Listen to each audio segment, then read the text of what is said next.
Perhaps you're screaming your head off, yelling for help, top of your lungs, hoping that it's so loud you think, someone's got to hear me. Oh my God, someone's got to hear me. This is the middle of the night. You've fallen down this hole in the middle of this park. Nobody's going to hear you.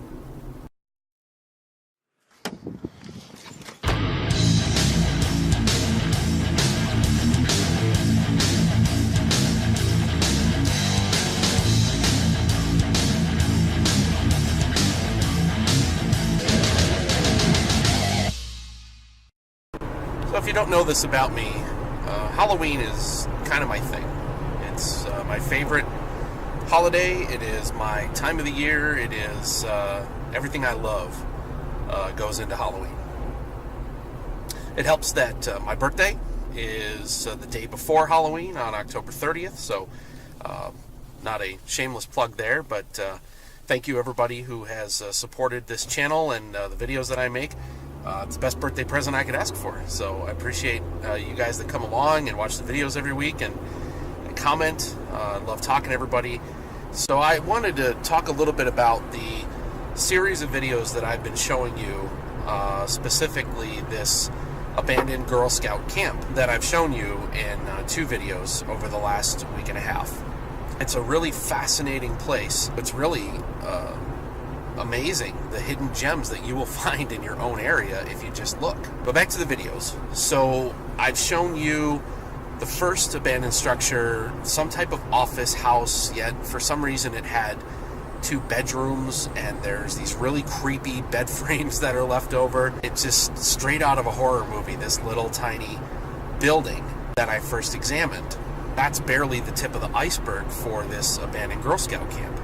This past weekend, I showed you a lot more of the camp, the actual A-frame structures that are located all throughout the site where presumably campers would have stayed. And they've got these tattered tarps and canvas sides, and we found essentially the lavatory facilities, which make absolutely no sense to me whatsoever, and found even more house-like structures that seem to defy logic. All of this so far has been fairly benign, albeit creepy. You know, these are fascinating locations and structures that are falling apart around themselves. You can see walls that have just corroded and almost melted, ceiling panels that are caved in, and Mother Nature just growing through cracks in every surface. Brings me to what I want to talk about today. There are 2 structures within the site that have actually had a bit of an impact on me.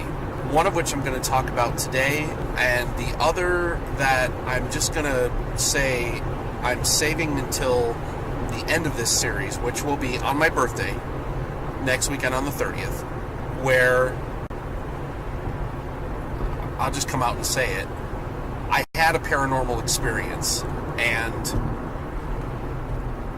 even now I get goosebumps on my arms thinking about what I saw and what happened to me in that building. So that is a video and a subject for next weekend. I wanted to talk to you about a particular spot. It's hard to define this, and I'm going to show it to you here in some clips on this video, but it's not even a building. It was essentially a shack or a hut, but it was a structure that was very well made, concrete block structure. That's really hard to describe what this little shack must have been. There were clearly electrical lines, panel boxes, gas lines. Off to the side, there's a gigantic propane tank. You know, was this like the mechanical nerve center of this campground? So I made my way in, and I was just really fascinated by how everything was just falling apart and torn apart, and all the electrical was ripped apart. And that's when I saw the hole in the floor. So this was a 2 by 2 foot square opening in the floor. And as I peered over and looked down into that darkness, it suddenly struck me just how far down that hole went. And it took me a second to realize that there's no ladder present. There's no metal bars screwed into the walls as hand and footholds to climb in and out of this thing. There's no safety rail. There's no lid. There's no evidence of any hinges for whatever type of door or porthole would have closed this thing up. And I found myself once again in trying to imagine, what in the world would this space underneath this shack been used for? So I pointed the camera down into the darkness and tried to get some video, which was essentially useless because this particular camera is not a low light camera. I switched over to manual photography and I snapped some pictures with the flash. And when I look at those, I realize this is a good 8 to 10 feet down to the bottom of this thing. Obviously there's a lot of water down in the bottom. The thing's been exposed and open to the elements for who knows how long. Can't really make out much other than I think I saw a lampshade and just some general refuse that had been collected down in there. And when I looked at those pictures and I realized what that meant, I was essentially standing next to a potential death trap. So think about this for a second. The park itself is not located off of a main highway. It's located off of a particular road that runs along Lake Ontario, essentially stretches for about 100 miles in either direction. This particular hut is located probably about a quarter mile. And the reason I'm laying out these dimensions is there's nothing and no one around. The weight of that realization started to set in on me as the missus and I were driving home after the day of filming. And all I can imagine is the number of people, the number of teenagers, the number of thrill seekers that have crawled all over this campsite over the last, I don't know how many years. And all I could think to myself was, what if it was one of my kids that had decided to go and check out this cool place at night with their friends and get a thrill, and some adventurous kid decides to check out this broken down shack and falls in that hole. I can't imagine that falling down that hole is anything but a death sentence. There's no way out. There's nothing to climb on. There's no handholds in the wall. It's a smooth, poured concrete wall. And it terrifies me to think of someone in the dark falling into that hole. So that you're not going to land easy. You're going to be real lucky that you don't break an ankle or hurt yourself in some fashion that's going to incapacitate you down in that hole. So you're already in a lot of pain from the fall.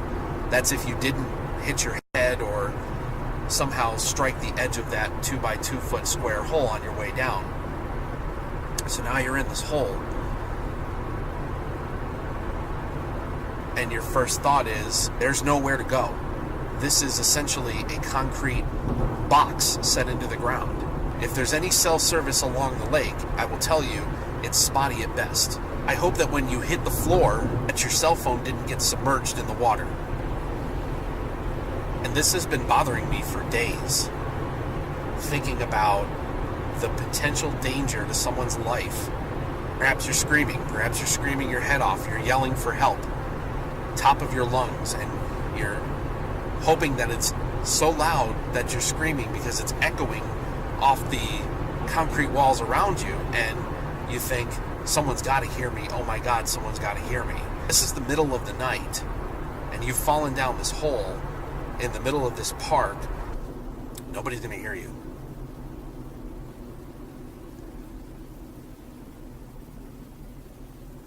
And that terrifies me. So all this, I guess, is a little bit of self-reflection and a little bit of therapy for me, to talk about this on this video. And a couple of you who do regularly watch and do comment and talk to me about the videos have said as much, to please be careful, don't go alone, which I don't go alone anymore. And the final analysis, this exploration of the abandoned Girl Scout camp has really opened my eyes to a lot. And this coming weekend, Halloween weekend, I will share with you the final video showing the last structure that I searched and showing you just exactly what I saw and what happened right in front of me on camera. So I hope that you will stay tuned with me. I hope that you've enjoyed this abandoned campground series. And once again, thank you for listening today. If you are new to this channel, I welcome you, and I thank you for taking the time to listen to me talk as I commute to work here. I hope that you enjoy what you see. I hope you'll check out some more of the videos, and hey, I hope that you'll subscribe and continue along on this driving me crazy journey. Again, thanks so much for watching, and I will see you on the road.